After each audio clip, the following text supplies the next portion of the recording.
सभी को राम राम। अभी हम देखेंगे माही नदी के बारे में कि राजस्थान के अंदर माही नदी कहाँ से प्रवेश करती है, कहाँ से इसका उद्गम होता है और कौन कौन सी इस पर परियोजनाएं बनाई गई है।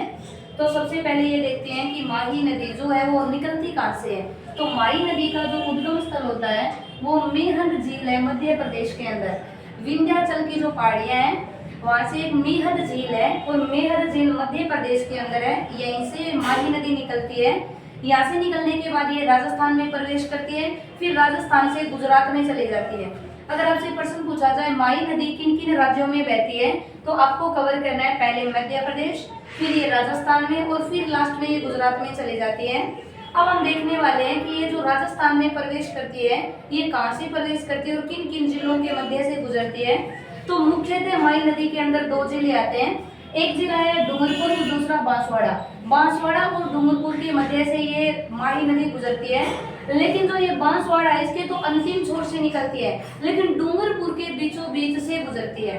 अगर आपसे पूछा जाए कि सबसे पहले माही नदी का जो प्रवेश होता है वो कौन से जिले में होता है, तो सबसे पहले जो प्रवेश होता है वो बांसवाड़ा के अंदर होता है और बोरकुंडा एक गांव है, उसी स्थान पर यहाँ से ये राजस्थान में प्रवेश कर जाते हैं। फिर अगर आपसे प्रश्न पूछा जाए कि इसके ऊपर ये राजस्थान में प्रवेश करे बांसवाड़ा से ये डूंगरपुर से गुजरात और गुजरात से लास्ट में ये खंबात की खाड़ी में जाकर गिर जाती है। आप जानते हो कि एक होता है बंगाल की खाड़ी जो इंडिया की पूर्वी साइड के अंदर है और एक ये अरब सागर खंबात की जो खाड़ियां हैं ये आपकी पश्चिम में है। तो ये माही नदी पश्चिम की ओर जाकर गिर रही है तो ये खंबात की खाड़ी में गिरेगी। फिर अगर प्रश्न पूछा जाए कि बताइए माही नदी के ऊपर कौन कौन से बांध बनाए गए, कौन कौन सी परियोजनाएं चलाई गई है, तो पहला बांध आपको याद रखना है माही बजाज सागर बांध। पहले बांध का नाम है माही बजाज सागर बांध जो माही नदी पर बनाया गया है और ये बांसवाड़ा के अंदर है। माही बजाज सागर बांध पूछा जाए तो ये बांसवाड़ा के अंदर है, माही नदी पर बनाया गया है और ये जो है ये राजस्थान का सबसे लंबा बांध है। अगर पूछा जाए राजस्थान का सबसे ऊंचा बांध बताओ तब तो आपको जखम करना है। ये जो आपकी जखम नदी है ये प्रतापगढ़ वाली, इस पर एक जखम बांध बनाया जाता है, वो राजस्थान का सबसे ऊंचा बांध है। लेकिन अगर पूछा जाए सबसे लंबा बांध बताओ तो बताना आपको माही बजाज जो बांध है, माही बजाज जो बांध है वो राजस्थान का सबसे लंबा बांध है। फिर पूछा जाए कि माही बजाज बांध का निर्माण कब किया गया, तो 1972 के अंदर इसका निर्माण किया गया। फिर पूछा जाए कि यहाँ से कितने मेगावाट बिजली उत्पन्न होती है, तो ये होती है 140 मेगावाट बिजली। माही बजाज बांध माही नदी पर बांसवाड़ा जिले के अंदर है। राजस्थान का सबसे लंबा बांध माही बजाज है, 1972 में बनाया जाता है और 140 मेगावाट ऊर्जा पैदा करता है।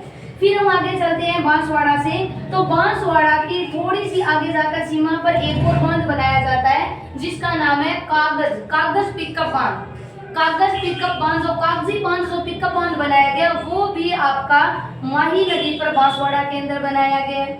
फिर आगे चलते हैं तो डूंगरपुर आता है और डूंगरपुर से आगे आप गुजरात की तरफ जाते हो तो डूंगरपुर से निकलने के बाद गुजरात के इलाके में एक और बांध बनाया जाता है जिसका नाम है कड्डाना बांध। वेरी इंपॉर्टेंट है कड्डाना बांध। कड्डाना बांध माही नदी पर बनाया गया लेकिन गुजरात के अंदर है। तो माही पर हमने देखे 3 तरह के बांध, माही बजाज बांध बांसवाड़ा, कागजी पिकअप बांसवाड़ा, उसके बाद आता है कड्डाना बांध गुजरात के अंदर, फिर ये खंबात की खाड़ी में जाकर गिर जाती है।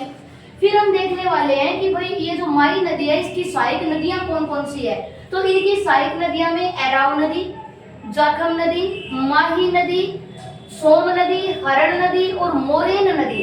इंपोर्टेंट के अंदर है जाखम, मोरेन, सोम, ये नदियां जो है इनकी वेरी इंपॉर्टेंट सहायक नदियों में क्वेश्चन पूछा जाता है। तो देखिए फिर क्वेश्चन करते हैं। अगर पूछा जाए जाखम जो नदी है वो माही नदी में किस ओर से आकर मिलती है, तो माही नदी में उत्तरी ओर इलाके से आकर जाखम नदी मिलती है और जाखम नदी जो निकलती है वो प्रतापगढ़ से निकलती है। जाखम नदी का उद्गम स्थल प्रतापगढ़ है, प्रतापगढ़ से निकलती है और ये डूंगरपुर के अंदर आकर माही नदी में मिल जाती है।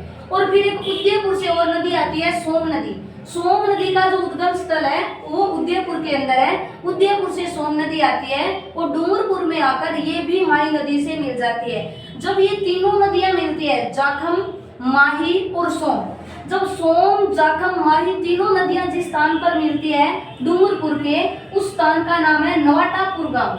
डूंगरपुर के नवाटापुर गांव के अंदर आकर तीनों नदियां मिलती है और तीनों नदियां मिलकर एक बेणेश्वर धाम का निर्माण करती है।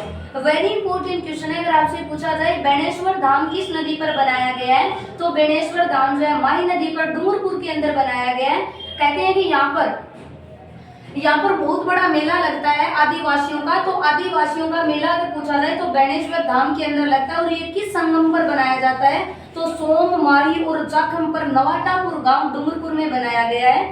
फिर अगर प्रश्न पूछा जाए आपसे कि इनकी सारी नदियां हो गई, ये इनके बांध बने की, बताइए माही नदी जो है वो माही नदी किस आकृति की नदी है, तो देखिए माही नदी दक्षिण राजस्थान के दक्षिण इलाके से निकलती है और वापस दक्षिण इलाके में जाकर विलुप्त हो जाती है।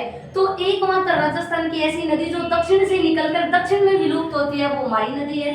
अगर प्रश्न पूछा जाए यू आकार की जो नदी है वो कौन सी है, तो आप देख रहे हो कि यू आकार की माही नदी है। यू बन रहा है ना आपका, मध्य प्रदेश, राजस्थान और गुजरात।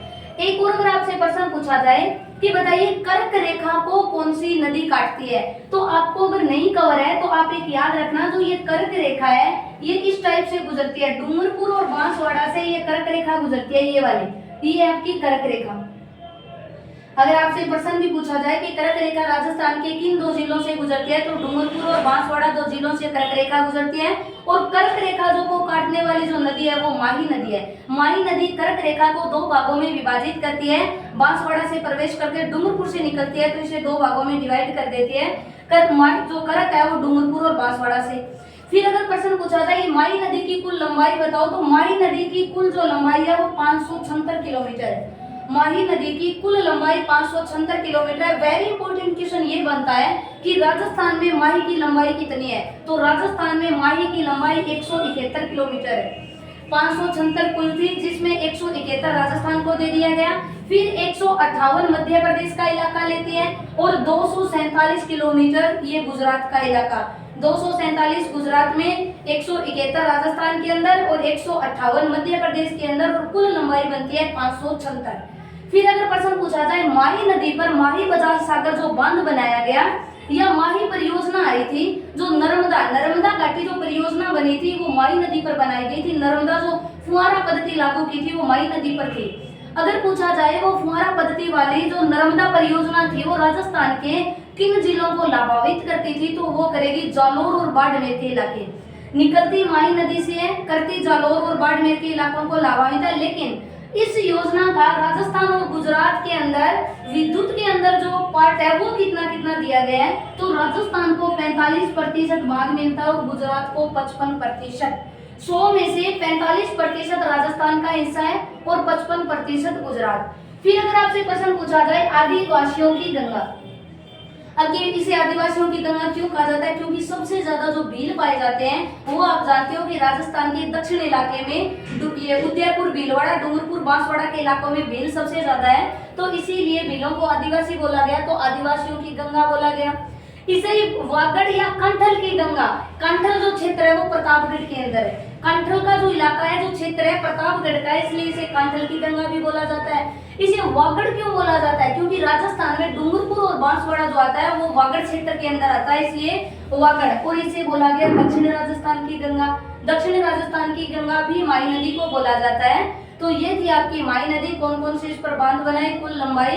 इसे पहले हमने देखा था चंबल नदी, और आगे देखने वाले हैं कल की क्लास में बनास नदी के बारे में कि बनास कहाँ से निकलती है, क्या क्या सीमा बनाती है और किस राज्यों में बहती है। आज के लिए बस इतना।